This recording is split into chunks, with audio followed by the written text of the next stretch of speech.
Alex. Hi, Elaine. How are you?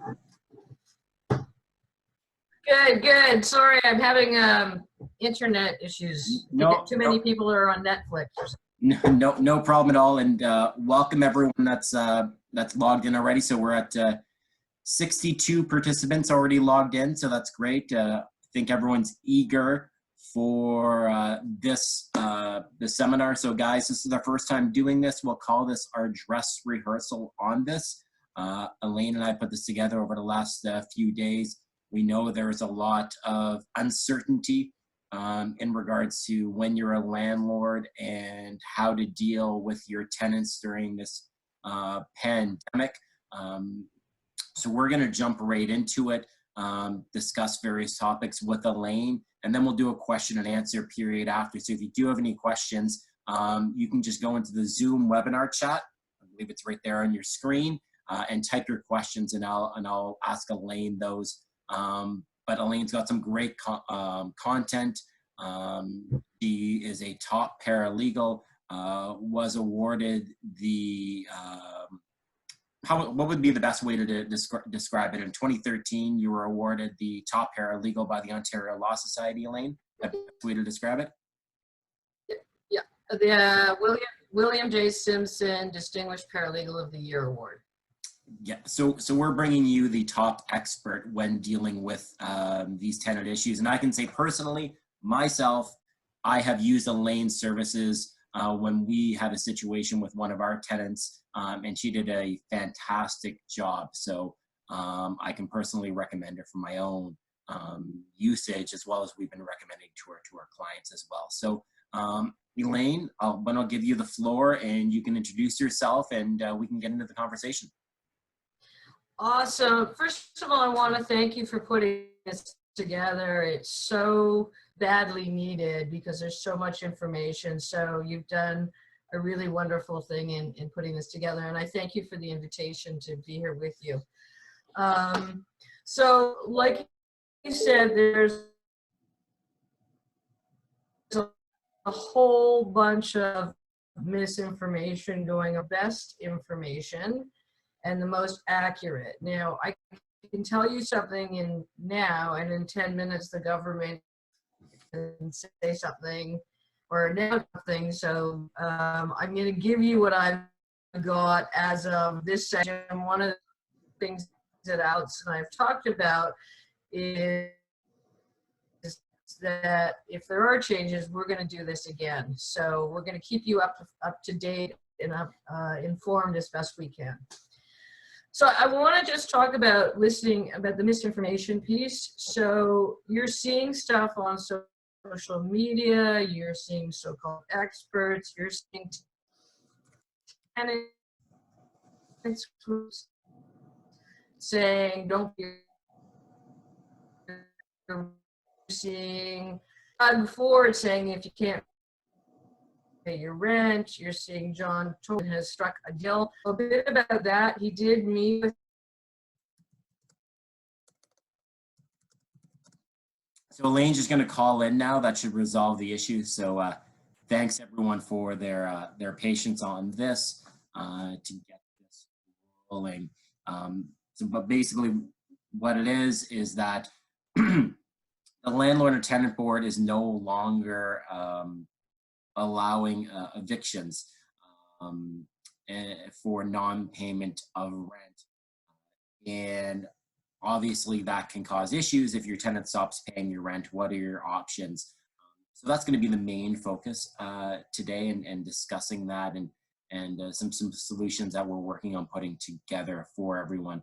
I know it can be a very nerve-wracking situation. Nervous. Is my tenant going to pay me rent on April 1st? Is that check going to cash? Will that e-transfer come through? Or am I going to get a phone call from my tenant going, you know, can I pay a reduced rent? Can I skip a couple months rent until I get back up on my feet? So those are all the topics we're really going to dive into today. And yeah, really looking forward to this. So just waiting for Elaine to get back on. And if anyone has any questions for me now, feel free to type it in the chat box and I'll do my best to answer. Oh, there's Elaine. Hey, Elaine. Hi, are you able to hear me now? Hear you now. Yeah. Are you on your phone? No, it's too complex and it would take too long. So I just tried again. Okay. Let's see. Okay.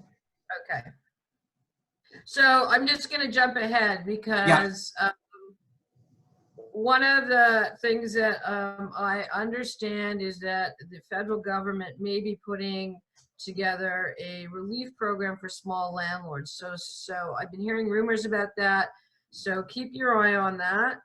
One of the things, of course, that is of big concern is that there's no mortgage relief for secondary residences. So for those of you who are investing and are living kind of day to day on the mortgage, relying on the rent to pay the mortgage, I would recommend strongly that you call your financial institutions and maybe get a line of credit or find some alternative financing. So I wanted to talk to you about the status of evictions in Ontario presently, because what's happening again is there's lots of misinformation. So prior to the pandemic, there was a huge backlog of cases at the Landlord and Tenant Board, primarily because there's a shortage of adjudicators. So it was taking us months and months and months to get hearing dates. So now we're in a situation where the problem is going to grow exponentially. So as it stands now, all the hearings have been suspended. And yet they say that, but there are still some hearings going forward via phone, and those are ones where mediations can happen. They've indicated that they will not be producing any eviction orders until, further notice. But that's only partially true. If you have a situation where there's impaired safety or an emergency situation, they will issue notices and applications for you. What would that look like? I mean, aside from the obvious stuff, somebody who is under quarantine presently and or has tested positive for COVID-19 and is roaming the halls of your building, that would constitute an emergency application. And if that's what's happening, get in touch with me and I'll walk you through how to deal with that. There are some applications where there's orders that have been issued and they're in line to have the sheriff come. The sheriff is not doing any evictions at the moment unless it is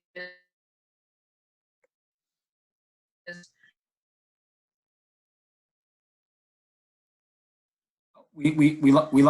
An impaired safety eviction. So if you have, sorry, have you lost me again? Oh, no, we're good now. We're good now.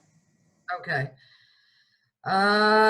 So if you have sheriff's orders, I would file with the sheriff now if you have that, because the lineup for the sheriff is going to be very long. So the question really is what to do about rents for April. What I'm recommending, now I should tell you this, that there is 2 orders that were created by the government, by the Justice under Emergency Management and Civil Protection Act, which basically says that any timelines are now don't exist. So the problem with what that means for you in doing an N4, which is a notice of termination for non-payment, is that there's a real question of whether it's valid or not. And I take the position that in fact it is valid, because if you look at the order that was created, it says that it is at the discretion of the court or the tribunal or the decision maker. So I know that there are lots of folks out there who represent tenants who are going to make the argument that an N4 is not valid because timelines have been suspended. And the real answer is we don't know. but I'm not taking chances. I would rather issue an N4 now and then argue it later than lose out on the potential opportunity. Coming back to the rent issue, and I'm going to. Yes, Alex, go ahead. Oh yeah, I was just going to say to clarify to everyone on there, because we may not have individuals that even know what an N4 is. An N4 is the form that you file with the landlord and tenant board when your tenant has not paid rent. So I'll give you, for example, and correct me if I'm wrong, Elaine, but let's say April 1st, your tenant hasn't paid rent. You can file the N4 the next day. This happens all the time, and that allows you to start the process for eviction. That's the N4 that we're talking about. Again, evictions have been suspended, but there is still a reason that you want to file the N4 still. So Elaine, I'll let you go back in. Thank you. So the reason that I was talking about limitation periods is because the N4 gives a tenant 14 days to pay their rent, failing which we can issue an application at the board. And so the real question in law, and nobody has the answer to this, is does the suspension order include N4s? And as I said, we take the position that no, it does not. So ultimately what happens is that, I'm just going to shut my phone off, is that you may have post-dated checks or automatic withdrawals with your tenants. So you need to write to your tenants, and I'm going to talk a bit about that more in a minute, but some of you have those things in place already. Some of you, most of you should have last month's rent deposits in your bank account. Doug Ford has said that the landlords have we call that the LMR, and they should be using the LMR. What Doug Ford does not understand, though, is that LMR is to be used for the last month that the tenant is in the unit, and it's held till that time. So if you want to use the LMR, you can, but you need to put it into writing with your tenants that they no longer have an LMR. So what I'm recommending before you go, hard on your tenants, we're all in this horrendous situation together. And we have to be mindful that people have lost their jobs, they're scrambling, they're panicking, they may even be sick. For landlords, the biggest issue that I have is that you're unique in so much as your asset is being controlled by somebody else. They're in full control of your unit because they live there and you don't. So the wisdom says work with your tenants, because I have seen over the years pissed off tenants totally trash units to the tune of $100,000 or more. And so you don't want that happening to your unit. So the benefit of you working with your tenants is to try to ensure that when all of this is over, your unit is intact and in good order. So how do you do that? How do you work with your tenants? You should be writing to them immediately and emailing them. And one of the things you should say is if they need deferral of any sort, then they need to contact you right away. You should let them also know that any maintenance requests, unless it's absolutely an emergency, are not going to be honored. I had a tenant call me yesterday demanding to know when the painters were showing up to paint his unit. That is not an emergency. You should also be reminding them not to throw wipes down your toilets, because you don't want to have major floods in your unit. So one of the other pieces that you should be asking them is, will they accept service by email? Because ultimately, if we end up doing an N4, which is that notice, you have to serve them, and nobody wants to be in contact any more than they need to be with another person. The board now allows service by email if the tenant consents. So your letter should be kind, it should be understanding, it should be respectful. But my thing is, if people do need deferrals, they need to explain why they need deferrals, because there's still a lot of people out there working, and there's still a lot of people making money, and there's still a lot of people with savings. So I wouldn't be doing it carte blanche. You have bills to pay just as much as everyone else, and you're concerned about your units. So that's kind of where I'm coming from, is once they do say to you, I need a deferral, or I can only, if their rent is $2,000 a month, I can only pay $1,000 a month. The next step would be twofold. It would be an N4 with an explanation as to why you're giving them the N4, because we want to protect your rights as landlords, and an agreement as to when the repayment of the monies are going to happen. And those agreements need to be written in a very specific way so that you can have them in your back pocket should the need arise for you to go to the board later on. So part of our service here is to do that for you, because I know some of you don't actually want to negotiate with your tenants. You find it cumbersome, awkward, uncomfortable, or you're in your own dealing with your own problems. So part of my service will allow me to negotiate on your behalf, and I have several highly experienced colleagues who are working with me, and we're making deals left, right, and center with tenants. So if that's something you want, send me an email. I'm happy to work with you. Am I sending out a blanket letter? Not at this time, because the situation is fluid.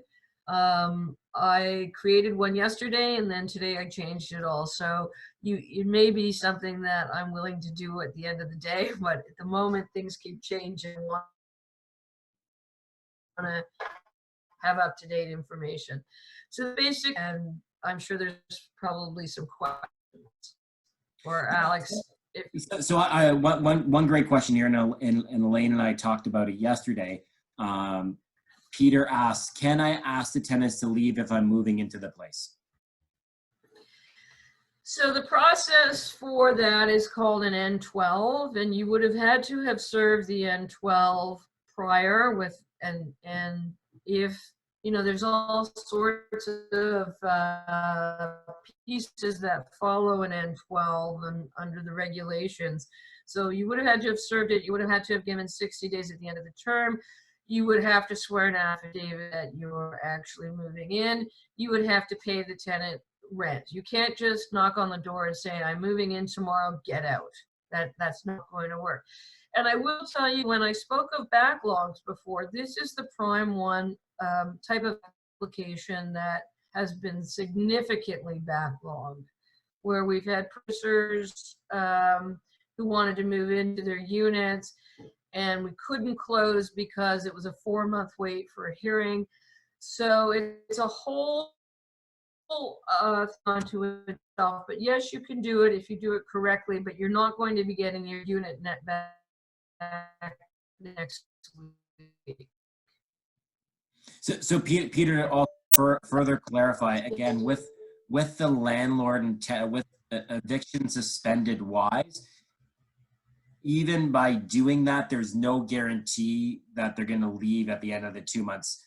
The tenant can say no at this time is ultimately what it is with the way things are suspended now.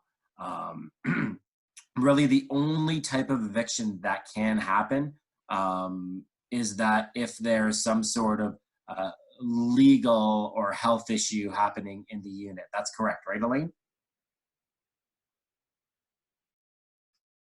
Oh, Elaine, we still got you? Kapil asks, if someone defaults in rent, can you? That is correct. Yeah, okay. And good. you'll see, yeah, I'm here. Okay, we got you. If someone defaults in rent, the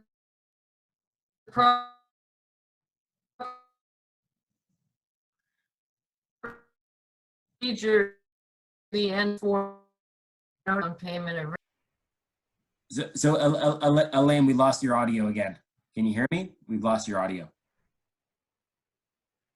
I can hear you. Can you hear me? Okay, you're okay now, but yeah, you're cutting out. So Capel asked, if someone defaults on rent, can you report this to the credit reporting agency?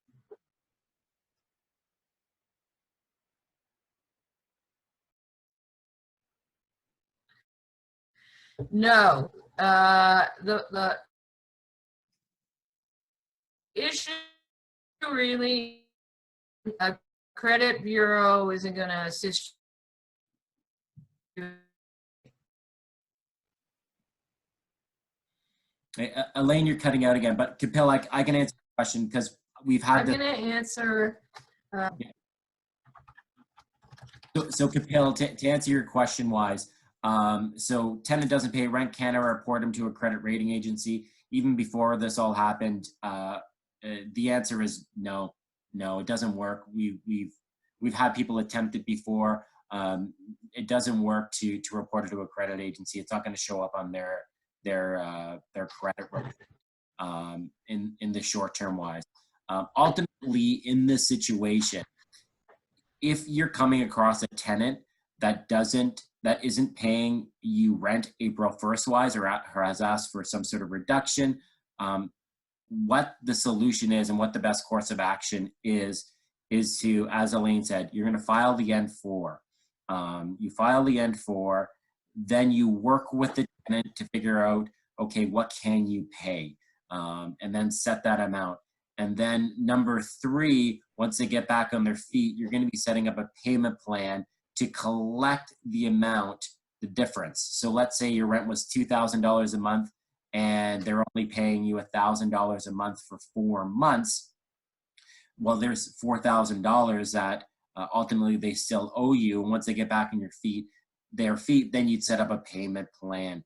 And something that Elaine is offering service-wise is she's offering to assist with that process-wise. Because the one thing that's going to happen is that you're a landlord and they're a tenant. You're stressed out because you have your bills and you don't have the income coming in. The tenant's stressed out because they don't have money come in because they've lost their jobs or they've had a reduction in their income wise. So you have 2 stressed out parties, and that is just going to create a very tense situation. Really, I personally think a ticking time bomb. And if you're trying to personally handle that situation, you may lose your cool because you need the money and the tenant doesn't have money to give you. You lose your cool and then it makes a tense situation worse and it blows up. So you may want to bring a mediator in to help out with that situation, to help you collect a partial rent and also know what kind of the going discounts are for rent wise and make sure that you have a system set up that you can collect that money after. Just like how the banks are deferring mortgage payments, it doesn't mean that they're still not collecting the money. They are still collecting the money. They're just collecting the money at a later date. We're looking at setting things up. Well, you want to look at setting up the same thing as for yourself. So I see a few more questions here. Thanks for the info. I rep a landlord who sent an N12 back in February. In February, letting their tenant know that they will be moving on May 1st. All was amicable and may still be, but in preparation to this pandemic lasting longer than a month, could this tenant fight to stay in the unit? The answer is yes. Yeah, they can, because that eviction, that notice-wise, there's no one that can force that tenant out. So the tenant could just stay in the unit because who's going to get them out of the unit? There's no one to get them out of the unit, so they can stay in the unit. Got another question here. If your tenant is or is more than likely working but is trying to take advantage of the current situation, what can be done? Is there a way to prove they've been working? Great question. We have people, when people have requested a reduction in rent, you want some sort of proof that they've been laid off. So ask for some proof to show that. And again, if you want someone else to do that, Elaine is there to help you with that. But I would ask for proof to make sure they've actually been laid off.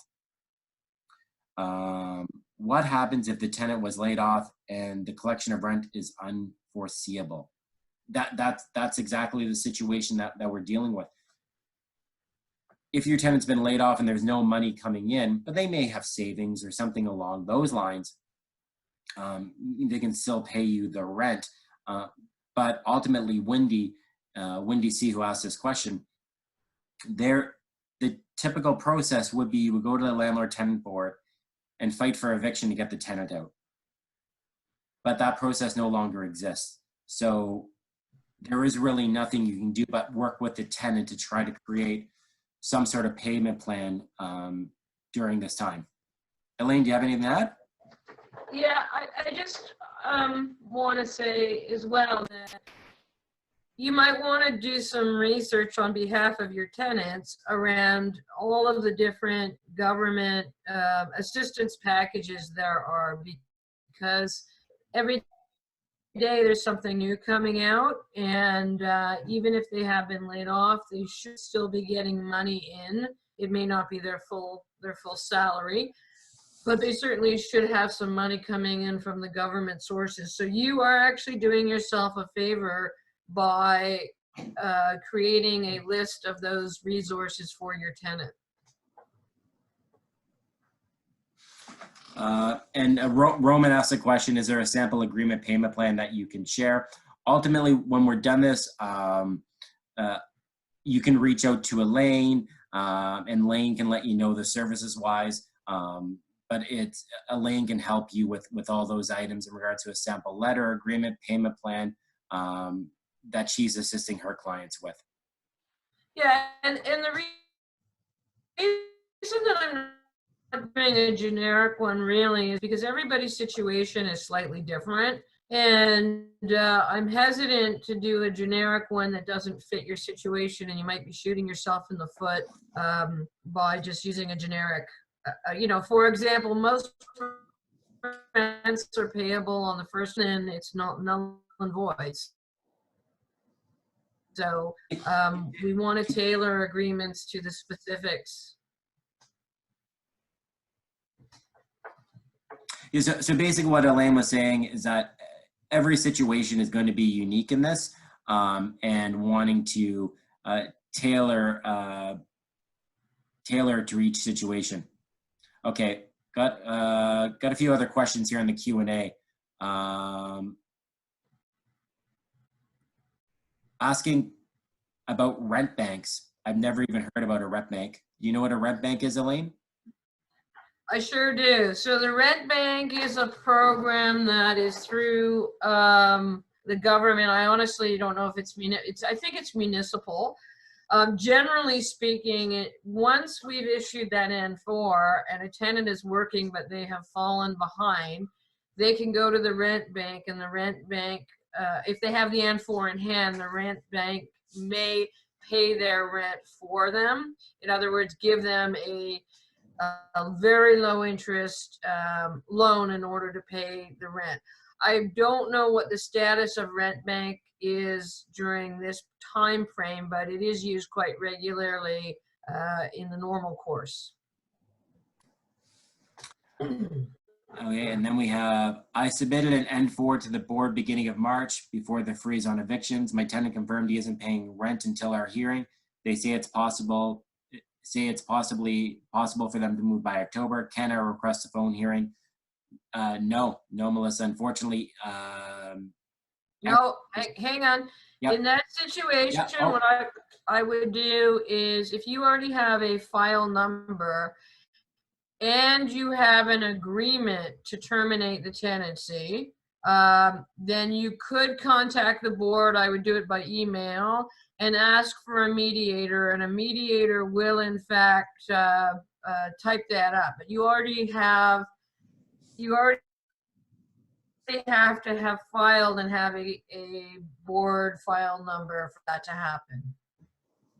Okay, so Melissa, the answer is you need a board file number. So it depends if you've moved along the process. how long you are. Christine is asking about a blanket letter. All Elaine was just talking about a blanket letter wise, which is just a letter just to their tenant wise. Your tenant just touching base with them, that's all, and see what their situation is. It's not a specific thing, it's just reaching out to them. I have a tenant in my unit for 4 years. Is there any implications on how long they stay? For example, the longer they stay, will it be more difficult to evict them?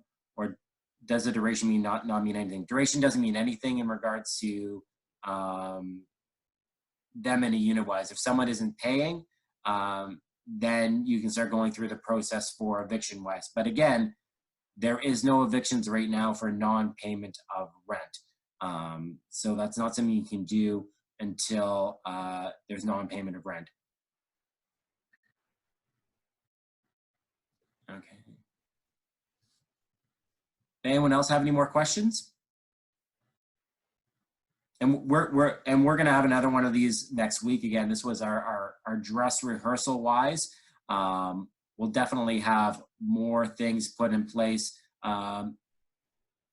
Roman, no, you cannot charge interest on valid owing and past due on rent. There you go. Yeah, no interest can be charged on past payment. Basically, what it's going to come down to is you're in a bad situation because someone's not paying you rent. The tenant's in a bad situation because they're not making any money. Oh yeah, Sally. Yes, I'm so. Sally, we've been talking about you. If your N12 does not apply during this time, is the wait time for the unit to be re-rented still 12 months starting from the notice date of the N4, regardless of how the tenant, how long the tenant overstays? So basically what Sally, I know, actually has an eviction order in place for an owner occupation wise.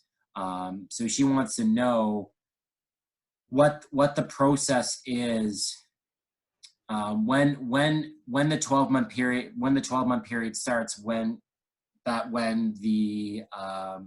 can she re-rent it out again? Because right now, currently, if you're owner occupying a unit, you can't rent it out for 12 months after. I don't know if you have an answer, Elaine. It's still 12 months. It hasn't changed. Oh, no. What Sally has an eviction order to move into the unit wise for the end of July. But if the tenant doesn't move out at the end of July, when does her 12 months start?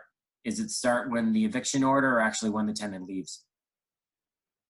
When the tenant leaves. But Sally, if you've already served the 12, you should actually be filling your application at the board so that when we're all back and running, you can actually get a hearing date. If you wait to do that, you're not going to get a hearing date till November.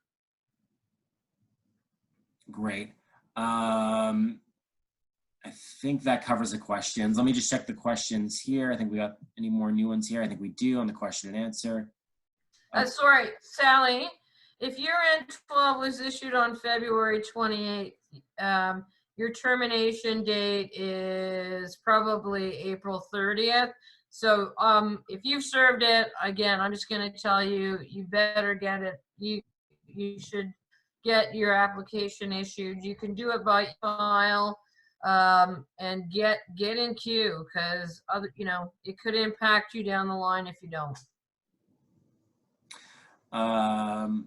Some other questions. Aaron, I'll talk to you directly about the current real estate market. Brad, I'm in the process of buying another multiplex. Any tips? How do I know the tenants I inherit are up to date? You do that during your due diligence process. So so any offer that I make on a multi-residential property, you'd want to make sure you do your due diligence on the current rent rolls and everything. So you'd be handling that during your due diligence process wise to make sure that tenants are up to date. Michelle, my tenant has multiple guests coming in and out at all hours of the night, even now during self-isolation. With our current COVID-19 isolation situation, is there anything we can do to prevent her from allowing all these people in our house? As we're concerned for the tenants in the other 2 units, we already have a file number with the landlord and tenant board, as they stopped paying months ago and we don't have a good relationship with them. Michelle, I would say the best thing to do is to reach out directly to Elaine for that situation. Obviously, the relationship has deteriorated wise with the. Specific case. Oh, pardon, Elaine?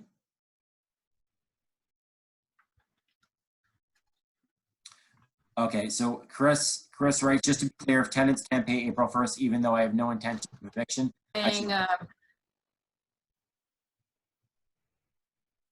you're cutting in and out again, Elaine. But Chris, yes, just to be clear, if a tenant can't pay April 1st, even though I have no intentions of eviction, I should still fill out the N4. Yes, the N4 just shows that they haven't been paying rent. So you want to file the N4 if they don't pay their rent April 1st. Yes, you do want to do that.